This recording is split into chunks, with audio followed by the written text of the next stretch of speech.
Transition from the story of one successful startup to outlining an agenda for the growth of our industry and innovation writ large in Tennessee. So I am thrilled to welcome our keynote speaker, Stephen Ezell, to the stage. Stephen is Vice President of Global Innovation Policy at the Information Technology and Innovation Foundation. In this role, he travels the globe, advising countries on policies that accelerate innovation and boost productivity to spur growth, opportunity, and progress. He is the co-author of Innovation Economics. They all have copies on the table there, which we provided to you, and please, I encourage you to pick up a copy of that. His presentation will focus on a host of issues at the intersection of technology innovation and public policy, including economic growth policies and methods for measuring innovation. So please join me in welcoming Stephen to the stage. Thank you very much.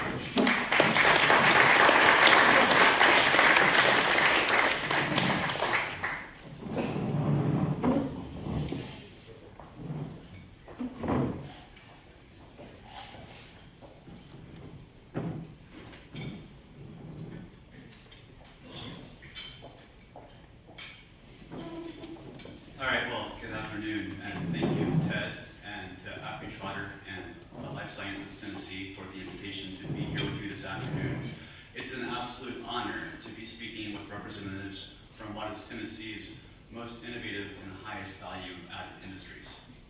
As Ted said, my name is Stephen Ezell. I'm the Vice President of Global Innovation Policy at the Information Technology and Innovation Foundation, ITIF. We are a Washington, D.C. based, nonprofit, nonpartisan science, technology, and economic policy think tank. Actually ranked #1 in the field globally by the University of Pennsylvania. But it's our mission to advocate for public policies, laws, and regulations that drive innovation-based economic growth in the United States, in our states, and in countries around the world. And I have a number of colleagues who work on innovation issues in specific parts of the economy, like life sciences, advanced manufacturing, and clean energy and information technology. So I thought we'd have 4 topics of discussion this afternoon. First, a bit about the field of innovation economics and our book. And I want to express how genuinely heartfelt appreciative I am, Abby, that you were so kind to provide copies of the book for everyone today. Then talk a bit about how we can maximize what the state of America's life sciences innovation system is. Look then at Tennessee's innovation economy explicitly, and offer some policy recommendations to further bolster Tennessee's life sciences ecosystem. That sound good? Fantastic. So first, what is innovation and why does it matter? Well, innovation is really the improvement of existing or the creation of entirely new products, processes, services, and organizational or business models. But innovation is fundamentally really about the creation of new value for the world. And it matters because it is the fundamental source of countries' long-term economic growth and improvements in the quality of life for citizens of the world. In fact, the U.S. Department of Commerce finds that technological innovation is responsible for fully 75% of America's economic growth since World War II. And 90% of the variation in income growth across the world can be directly attributed to innovation. Also, at a state level, differences in a state's innovation capacity is a leading determinant of differences across America in growth in per capita income in states. Now, despite the importance of innovation, traditional neoclassical economists gave it a very short shrift. In fact, Paul Romer, speaking for neoclassical economists, kind of pointed out that technology and innovation are treated as exogenous to traditional economic inquiry. It's something that falls like manna from heaven that economists can't understand or predict or get more of. And in part, that's because traditional neoclassical economics in the Adam Smithian or John Stuart Mill perspective was fundamentally about looking at how we can maximize allocative efficiency. If you guys think back to your very first economics textbook that any of you had, the very first sentence of the textbook was, economics is the study of how societies optimally allocate a scarce set of resources. So it's all about finding that wonderful place on the supply and demand curve where price and quantity meet, and we can clear markets for things like barley or drugs at a price optimal to maximal output for society. That was the fundamental insight. And partly because of this, they believed in the laissez-faire approach, because proactive government policies to stimulate innovation, even if well-meaning, would only distort marketplaces. Now, Joseph Schumpeter, the patron saint of innovation economics, came along in his seminal book, Capitalism, Socialism, and Democracy, 1932, and challenged many of these tenets. Most importantly, he pointed out that what economists really shouldn't be studying is how we optimally allocate a scarce set of widgets, but rather, how can we manufacture the widget more effectively, what he called productive efficiency, or better yet, how do we replace the widget with something better entirely? Innovation, right? What he called dynamic or adaptive efficiency. He also pointed out, while most economists are looking for equilibrium points on a supply curve, what really matters is disequilibrium and discontinuity, because these are the fundamental sources of innovation. As Schumpeter famously pointed out, the question that is usually visualized is how capitalism administers existing structures, whereas the relevant issue is how it creates and destroys them, right? The gale of creative destruction that drives innovation. And he pointed out that economies are actually subject to a host of market failures that merit thoughtful government intervention. So things like market short-termism, or the fact that companies can't capture all the benefits of their investments in R&D because they spill over to society. And thus we need instruments like R&D tax credits. There's also massive differences in regional innovation. To this day, 82% of venture capital in the US goes to just 4 states. So we need to think about how we bring more of it to the rest of America. So these were the foundational insights of what is now truly a new field of economic inquiry called innovation economics. It's a new theory and narrative of economic growth that places knowledge, technology, entrepreneurship, and innovation at the central point of economic policymaking, and believes that what policymakers should focus on is spurring higher productivity and greater levels of innovation, and doing this in an environment that supports technological change in an environment of competitive markets.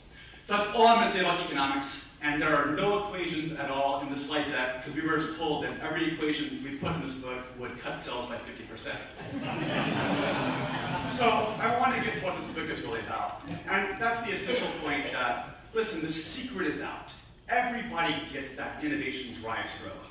And so a fierce race for global innovation advantage has emerged as cities, states, countries do all they possibly can to scale, grow, incubate, or attract industries and enterprises in the highest value-added sectors of economic growth, like life sciences, advanced manufacturing, clean energy. And this is truly highly mobile global investments. And what's changed is now cities and states and countries are price takers, and the companies are price makers, meaning that companies shop the world, asking Tennessee, Israel, Germany, what do you have to offer to us in terms of the best access to a skilled workforce, strong digital and physical infrastructure, good regulatory and tax policies? And they look globally for where to put mobile investment actions like R&D centers or headquarters into the environments that can provide these resources. So our book is really an exploration of which policies work best and why to stimulate innovation, and which states and countries are doing the best and why.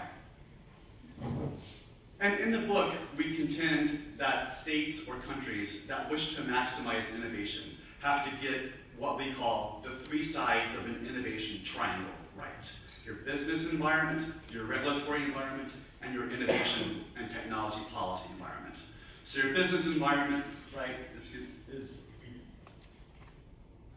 things such as robust levels of entrepreneurship, significant access to risk or venture capital, a real embrace of creative destruction, dynamism, churn and change, a cultural willingness to experiment and take risk, strong management skills and enterprises.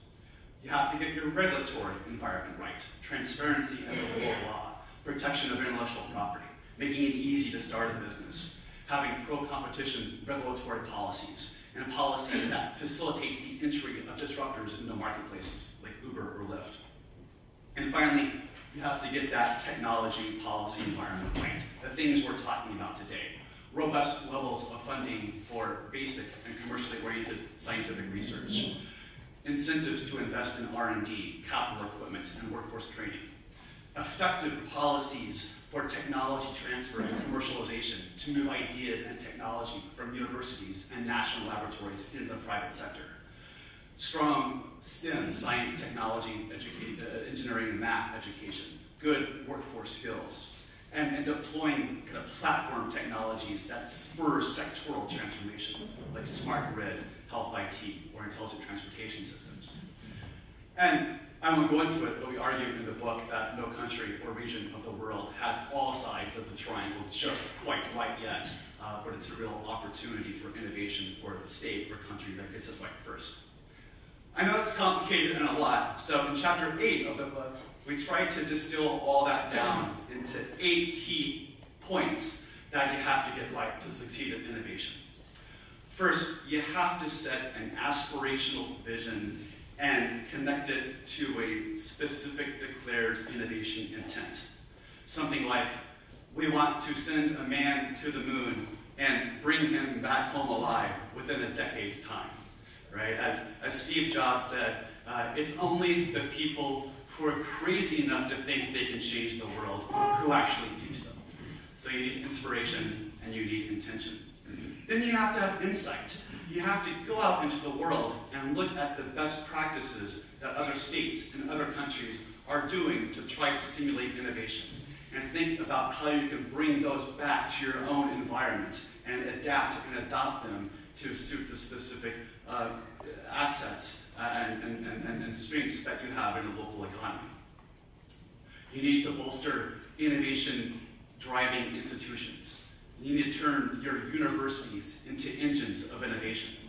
Think about things like 0 to 510 mentioned previously, Launch Tennessee. What's the institutional environment at the state level that supports the capacity for innovation at the firm level? You have to invest. You have to invest in people and their skills, in infrastructure, in R&D, in programs that help firms innovate. You have to provide the right types of incentives, because companies and peoples respond to incentives to get the desired behaviors. You have to protect intellectual property, because innovation-based industries, like the life sciences, fundamentally embody and depend upon new-to-the-world intellectual property. And you have to think about international dimensions, because innovation-based industries are characterized by extremely high upfront cost of fixed R&D design and development. So companies have to have access to large national and international markets so they can recoup this very high upfront fixed cost over a global marketplace, and then earn sufficient revenues to enable them to reinvest in future generations of innovation. America's life sciences industry is the world's most R&D intense, investing 24% of its sales back into R&D. And so it depends on the profits from one generation of innovation to finance investment in the next.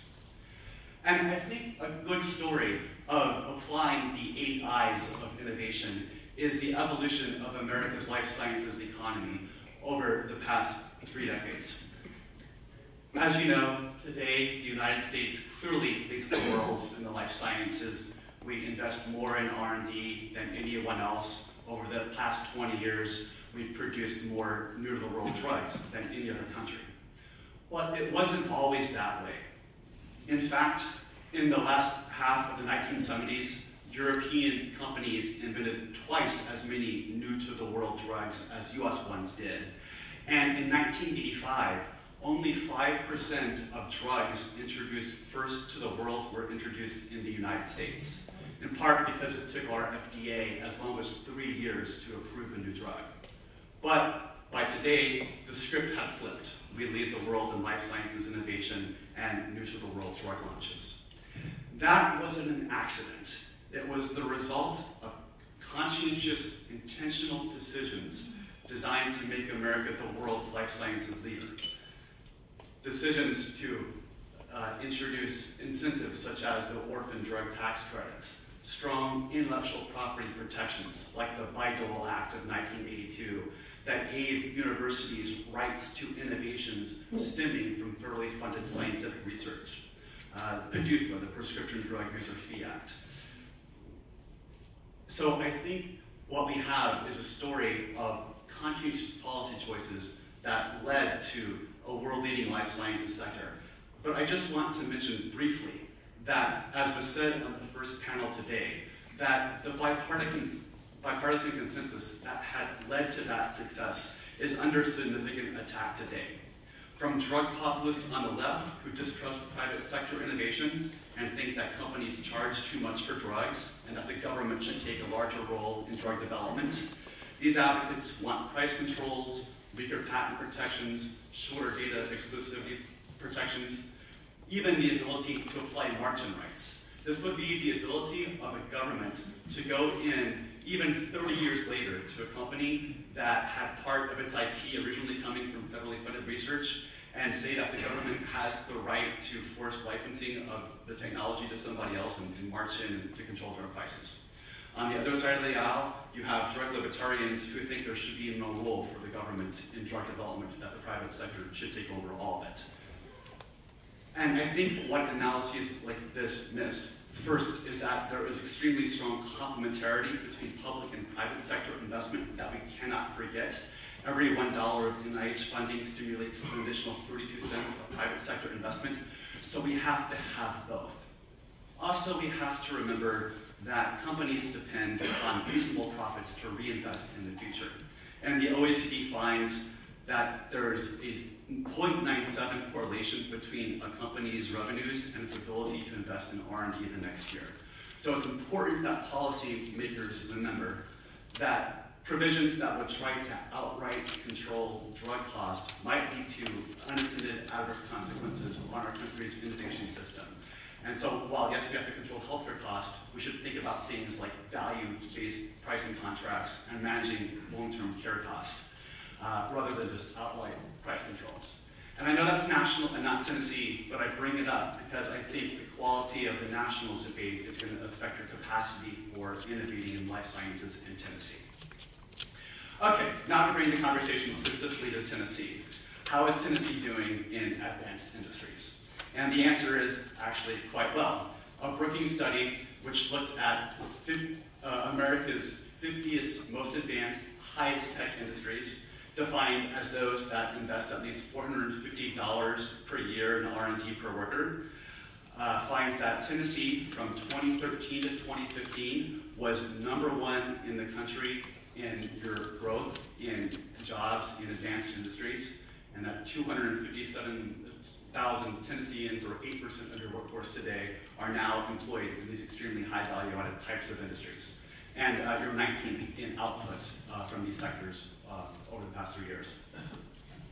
Similarly, my organization, ITIF, has done a study called the 2017 New Economy Index that looks at the 50 states and their ability to transition to a new knowledge-based economy on 5 indicators: knowledge jobs, innovation capacity, economic dynamism, globalization, and the digital economy.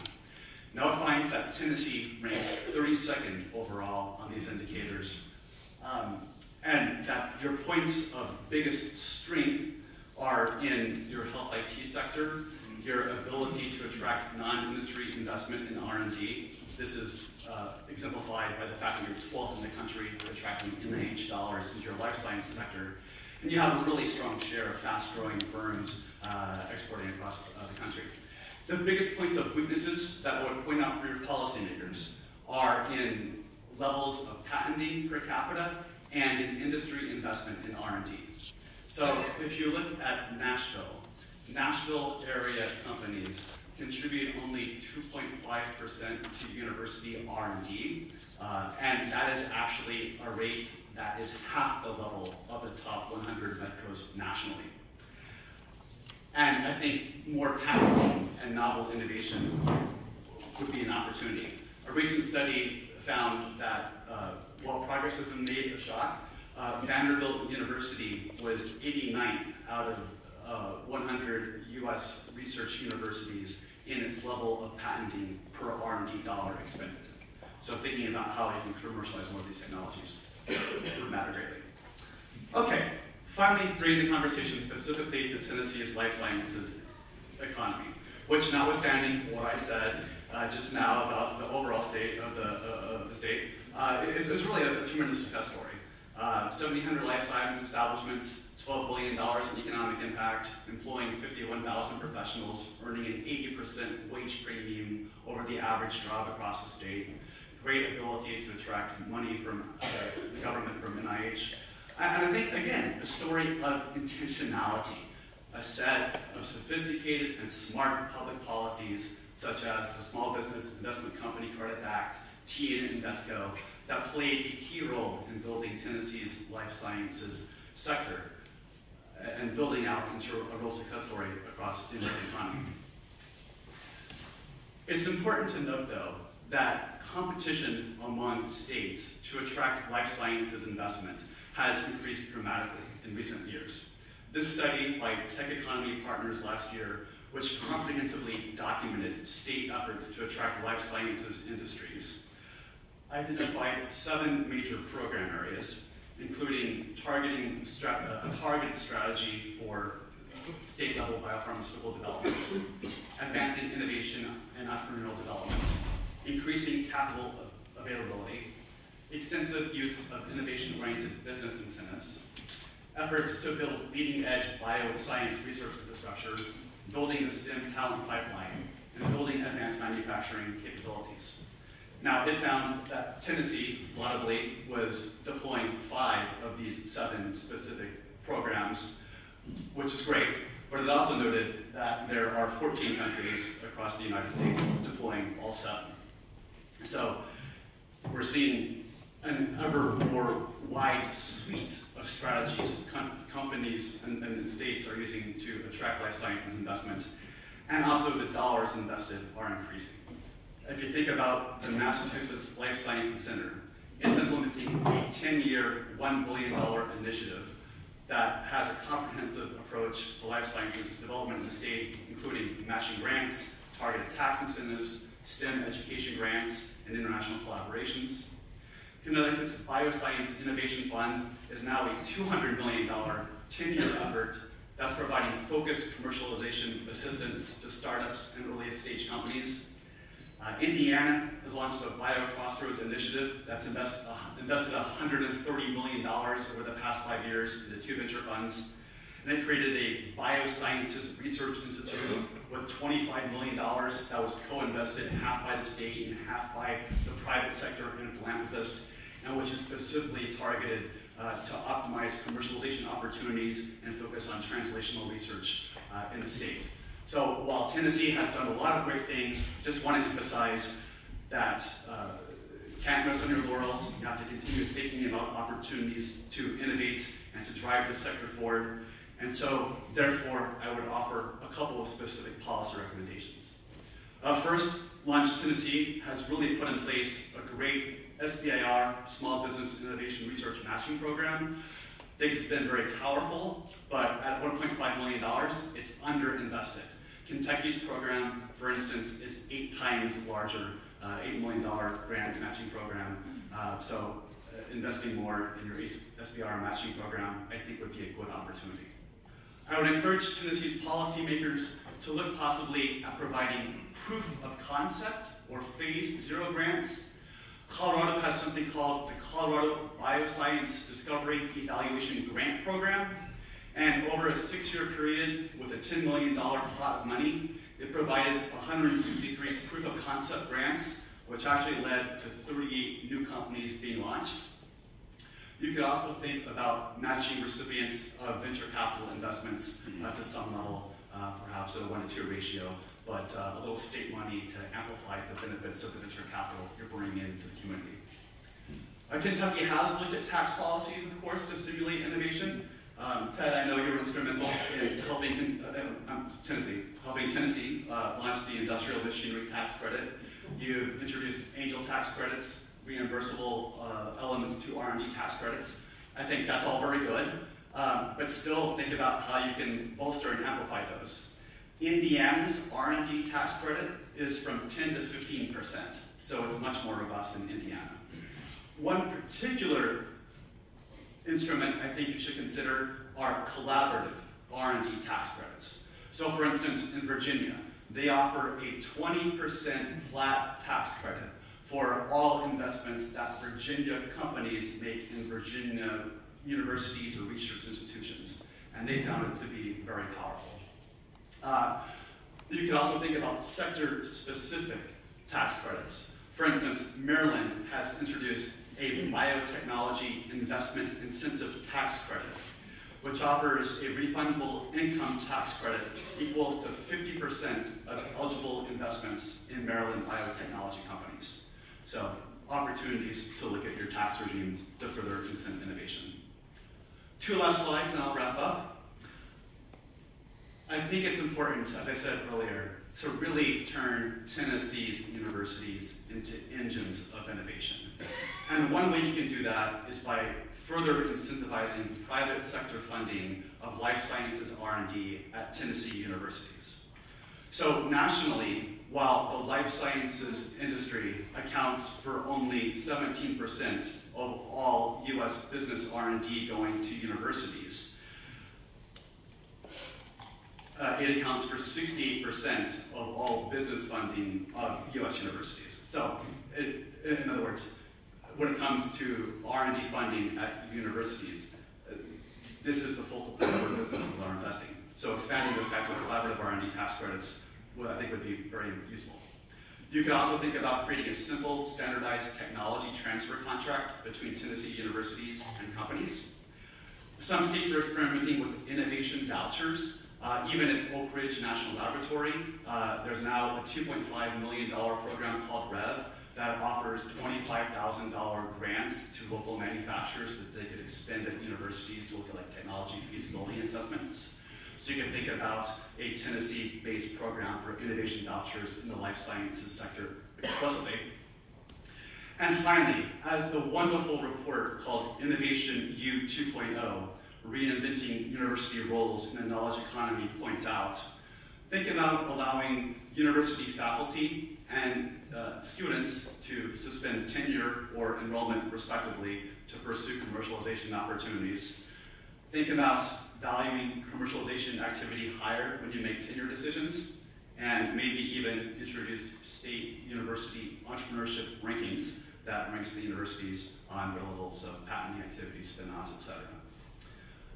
Finally, just continue to think about how you can really tap into your unique state level and regional strengths and assets around innovation.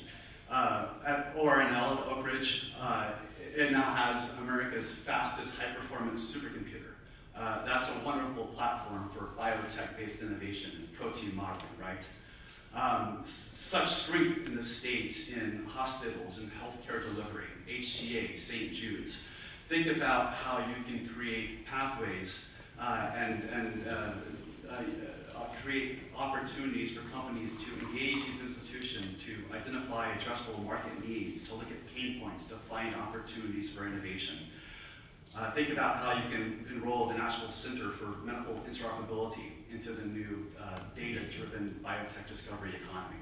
So have a coherent and consolidated way to think holistically about all the assets Tennessee can bring to bear to power your life sciences innovation economy. And the last point I'll make, and then wrap up and thank you, is just to remind you, and all of us, that an innovator's job is never done. Success is never permanent. Failure is never final. I have been in at least a dozen countries over this past year, meeting with the people driving innovation policy making from places from Colombia to Malaysia to the Philippines to Seoul. They wake up every morning thinking about how they can contest this industry, how they can make their country and their state the most desirable place in the world for life sciences innovation. So recognize that competition is intense, the challenge is strong, but Tennessee has incredible assets to bring to bear, and I think with Life Sciences Tennessee, with Launch Tennessee, with the community that's assembled here today, the opportunity is really ripe to continue to grow what's already a robust life sciences ecosystem in Tennessee. So with that, I'd love to take any questions you may have, and I thank you so very much for the invitation to be with you this afternoon.